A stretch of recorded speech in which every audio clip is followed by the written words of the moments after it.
राधे राधे। जय श्री कृष्णा भक्तों, आप सभी का स्वागत है मेरी आज की इस वीडियो में। हिंदू धर्म में माघ मास का विशेष महत्व है। यह महीना पूजा पाठ, ध्यान और गंगा स्नान के लिए विशेष ही फलदायी बताया है। इस मास में प्रयागराज में माघ मेले का आयोजन भी होता है।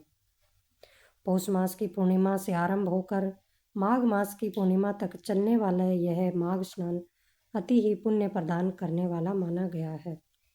हर साल पौष पूर्णिमा से प्रयागराज के त्रिवेणी संगम पर माघ मेले का आयोजन होता है, जो शिवरात्रि तक चलता है।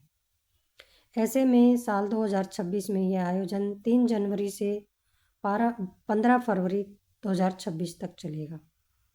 प्रयाग में हर वर्ष लगने वाले इस मेले को कल्पवास भी कहा जाता है।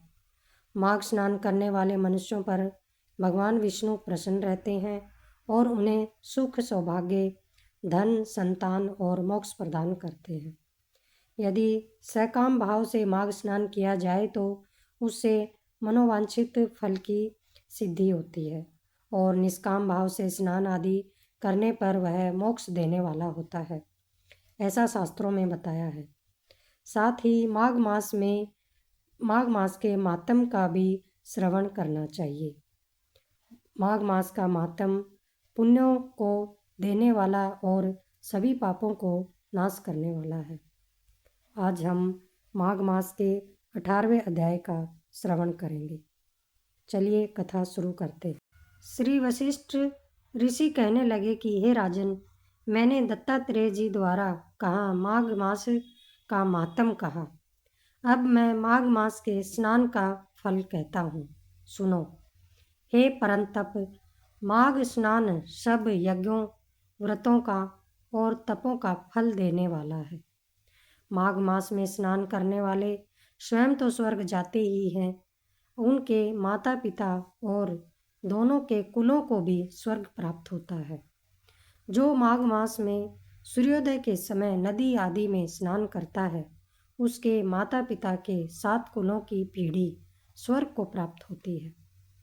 माघ मास में स्नान करने वाले दुराचारी और कुकर्मी मनुष्य भी पापों से मुक्त हो जाते हैं और इस मास में हरि का पूजन करने वाले पाप समुदाय से छूटकर भगवान के सदृश शरीर वाले हो जाते हैं। यदि कोई आलस से भी माघ मास में स्नान करता है, उसके सभी पाप नष्ट हो जाते हैं। जैसे गंधर्व कन्याएं राजा के श्राप से भयंकर कल को भोगती हुई लोमस ऋषि के वचन से माघ में स्नान करने से पापों से छूट गई। यह वार्ता सुनकर राजा दिलीप विनय से पूछने लगा कि गुरुदेव, ये कन्याएं किसकी थी? उनको कब और कैसे श्राप मिला? उनके नाम क्या थे? ऋषि के वाक्य से कैसे श्राप मुक्त हुई और उन्होंने कहाँ पर स्नान किया? आप विस्तार पूर्वक सब कथा कहिए। वशिष्ठ जी कहने लगे, हे राजा, जैसे अग्नि से स्वयं अग्नि उत्पन्न होती है, वैसे ही यह कथा धर्म और संतान उत्पन्न करती है। हे राजन, सुख संगीत नामक गंधर्व की कन्या का नाम विमोहिनी था। सुशीला तथा स्वर वेदी की सुंबरा, चंद्रकांत की सुतारा तथा सुप्रभा की कन्या चंद्रका, ये 5 सब समान आयु वाली तथा चंद्रमा के समान कांति वाली और सुंदर थी। जैसे रात्रि को चंद्रमान शोभायमान होता है, वैसे ही पुष्प की कलियों के समान खिली हुई यह अप्सराएं थी। ऊंचे पयोधर वाली पद्मिनी वैशाख मास की कामिनी यौवन दिखाती हुई नवीन पत्तों वाली लता के सदृश गोरे रंग, सोने से सदृश चमकती हुई और सोने के अलंकारों से सुशोभित सुंदर वस्त्र धारण किए हुए, अनेक प्रकार के गाने और वीणा अथवा बांसुरी तथा दूसरे बाजे बजाने में प्रवीण और ताल, स्वर तथा नृत्य कला में निपुण थी। इस प्रकार वे कन्याएं क्रीड़ा करती हुई कुबेर के स्थान में विचरती थी। एक समय कौतूहलवश माघ मास में एक वन से दूसरे वन में विचरती हुई मंदिर के पुष्प तोड़कर सरोवर पर गौरी पूजा के लिए गई। स्वच्छ जल के सरोवर में स्नान करके वस्त्र धारण कर मौन हो बालू मिट्टी की गौरी बनाकर चंदन, कपूर, कुमकुम और सुंदर कमलों से उपचार सहित पूजन करके ये पांचों कन्याएं ताल नृत्य करने लगी। फिर ऊंचे गांधार स्वर में सुंदर गीत गाने लगी। जब ये कन्याएं नाचने और गाने में लीन थी तो उस समय अच्छोद नामक उत्तम तीर्थ में वेदनिधि नाम के मुनि के पुत्र अग्निप ऋषि स्नान को गए। वह युवा ऋषि सुंदर मुख, कमल सदृश नयन, विशाल छाती, सुंदर भुजाओं वाला दूसरे कामदेव के समान था। शिखा सहित दंड लिए, मर्ग चर्म ओढ़े, यज्ञोपवीत धारण किए हुए था। उसको देखकर पांचों कन्याएं मुग्ध हो गई और उसका रूप व यौवन देखकर कामदेव से पीड़ित होकर देखो देखो ऐसा कहती हुई उस ब्राह्मण के चित्त में कामदेव का डर उत्पन्न करने लगी और आपस में विचार करने लगी कि यह कौन है। रति रहित होने से कामदेव नहीं और एक होने से अश्विनी कुमार नहीं। यह कोई गंधर्व या किन्नर या काम रूप धारण कर कोई सिद्ध या किसी ऋषि का पुत्र या फिर मनुष्य है।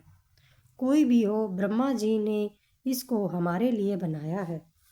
जैसे पूर्व कर्म के प्रभाव से संपत्ति प्राप्त होती है, वैसे ही गौरी जी ने हम कुमारियों के लिए श्रेष्ठ वर दिया है और आपस में यह तुम्हारा वर है या मेरा अथवा सबका ऐसा कहने लगी।